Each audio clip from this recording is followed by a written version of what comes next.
आणि आता बातमी येते राज्यामधनं पुन्हा एकदा राजकीय भूकंपासंदर्भातली, कारण राज्यात पुन्हा एकदा मोठ्या राजकीय भूकंपाचे संकेत खुद्द मुख्यमंत्री एकनाथ शिंदेनीच दिले आहेत। काँग्रेसचा एक बडा नेता आणि काही आमदार आपल्या संपर्कात आहेत असा मोठा दावा त्यांनी केलाय। वर्षा निवासस्थानी मुख्यमंत्र्यांची आज मंत्र्यांसोबत बैठक झाली आहे, त्यात त्यांनी हे वक्तव्य केले। त्यामुळे येणाऱ्या काळामध्ये पुन्हा एकदा एक मोठा राजकीय भूकंप होऊ शकतो। नेमका हा कोण नेता आहे आणि कोण हे आमदार आहेत ही नावं जरी समोर आलेली नसली तरी येणाऱ्या काळामध्ये हे जर शिवसेनेत प्रवेश झाले तर एक मोठा भूकंप येण्याची शक्यता वर्तवण्यात येते।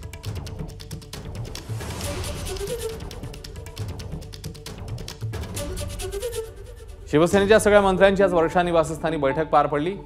येणारी लोकसभा निवडणूक त्या अनुषंगाने उचलायची पावलं आणि कशा प्रकारे आपण या निवडणुकीला अप्रोच होणार आहोत, प्लॅनिंग कसं असेल या सगळ्या अनुषंगाने ही बैठक होती। मात्र त्यामध्ये राज्यातला मोठा नेता हा आपल्या संपर्कात आहे असं मुख्यमंत्र्यांनीच सांगितल्याचं समोर येतं।